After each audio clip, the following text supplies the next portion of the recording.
When in the course of human events it becomes necessary for one people to dissolve the political bands which have connected them with another, and to assume among the powers of the earth the separate and equal station to which the laws of nature and of nature's God entitle them, a decent respect to the opinions of mankind requires that they should declare the causes which impel them to the separation. We hold these truths to be self-evident, that all men are created equal, that they are endowed by their Creator with certain unalienable rights, that among these are life, liberty, and the pursuit of happiness, that to secure these rights, governments are instituted among men, deriving their just powers from the consent of the governed, that whenever any form of government becomes destructive of these ends, it is the right of the people to alter or to abolish it, and to institute new government, laying its foundation on such principles and organizing its powers in such form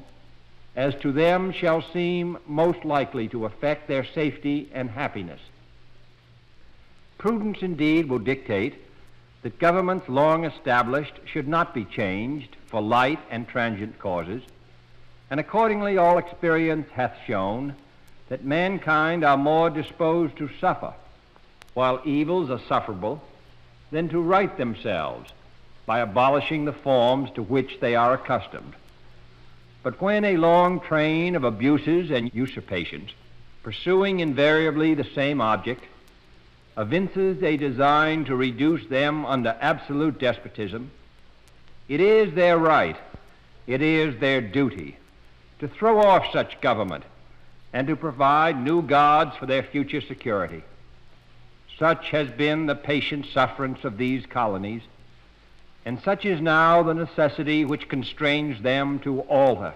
their former systems of government. The history of the present King of Great Britain is a history of repeated injuries and usurpations, all having indirect object the establishment of an absolute tyranny over these states. To prove this, let facts be submitted to a candid world. He has refused his assent to laws, the most wholesome and necessary for the public good. He has forbidden his governors to pass laws of immediate and pressing importance, unless suspended in their operation till his assent should be obtained. And when so suspended, he has utterly neglected to attend to them. He has refused to pass other laws for the accommodation of large districts of people, unless those people would relinquish their right of representation in the legislature, a right inestimable to them and formidable to tyrants only. He has called together legislative bodies at places unusual, uncomfortable, and distant from the depository of their public records, for the sole purpose of fatiguing them into compliance with his measures. He has dissolved representative houses repeatedly for opposing with manly firmness his invasions on the rights of the people. He has refused for a long time, after such dissolutions, to cause others to be elected, whereby the legislative power, incapable of annihilation, have returned to the people at large for their exercise, the state remaining in the meantime exposed to all the dangers of invasion from without and convulsions within. He has endeavored to prevent the population of these states, for that purpose obstructing the laws for naturalization of foreigners, refusing to pass others to encourage their migrations hither, and raising the conditions of new appropriations of land. He has obstructed the administration of justice by refusing his assent to laws for establishing judiciary powers. He has made judges dependent on his will alone for the tenure of their offices and the amounts and payment of their salaries. He has erected a multitude of new offices and sent hither swarms of officers to harass our people and eat out their substance. He has kept among us, in times of peace, standing armies without the consent of our legislatures. He has effected to render the military independent of and superior to the civil power. He has combined with others to subject us to a jurisdiction foreign to our Constitution and unacknowledged by our laws, giving his assent to their acts of pretended legislation, for quartering large bodies of armed troops among us, for protecting them by a mock trial from punishment for any murders which they should commit on the inhabitants of these states, for cutting off our trade with all parts of the world, for imposing taxes on us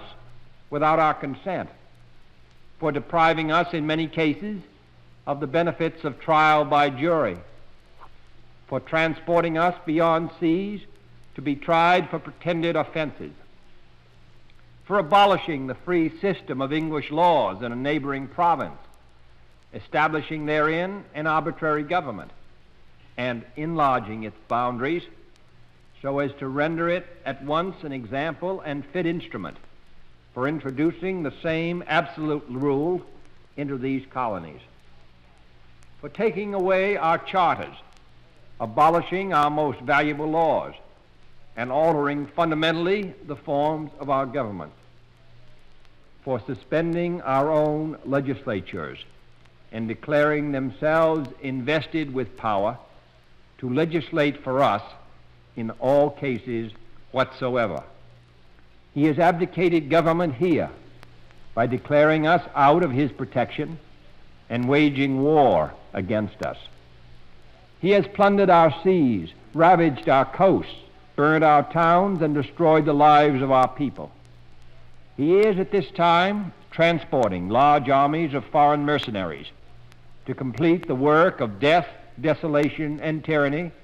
already begun with circumstances of cruelty and perfidy, scarcely paralleled in the most barbarous ages, and totally unworthy the head of a civilized nation. He has constrained our fellow citizens, taken captive on the high seas, to bear arms against their country, to become the executioners of their friends and brethren, or to fall themselves by their hands. He has excited domestic insurrections among us, and has endeavored to bring on the inhabitants of our frontiers the merciless Indian savages, whose known rule of warfare is an indistinguished destruction of all ages, sexes, and conditions. In every stage of these oppressions, we have petitioned for redress in the most humble terms. Our repeated petitions have been answered only by repeated injury. A prince whose character is thus marked by every act which may define a tyrant is unfit to be the ruler of a free people. Nor have we been wanting in attentions to our British brethren. We have warned them from time to time of attempts by their legislature to extend an unwarrantable jurisdiction over us. We have reminded them of the circumstances of our immigration and settlement here. We have appealed to their native justice and magnanimity, and we have conjured them by the ties of our common kindred to disavow these usurpations, which would inevitably interrupt our connections and correspondence. They too have been deaf to the voice of justice and of consanguinity. We must therefore acquiesce in the necessity which denounces our separation and hold them as we hold the rest of mankind, enemies in war, in peace, friends. We, therefore, the representatives of the United States of America, in General Congress assembled, appealing to the Supreme Judge of the world for the rectitude of our intentions, do in the name and by authority of the good people of these colonies solemnly publish and declare that these united colonies are, and of a right ought to be,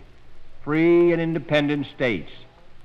that they are absolved from all allegiance to the British Crown, and that all political connection between them and the state of Great Britain is and ought to be totally dissolved, and that as free and independent states, they have full power to levy war, conclude peace, contract alliances, establish commerce, and to do all other acts and things which independent states may of right do. And for the support of this declaration, with a firm reliance on the protection of divine providence, we mutually pledge to each other our lives, our fortunes, and our sacred honor.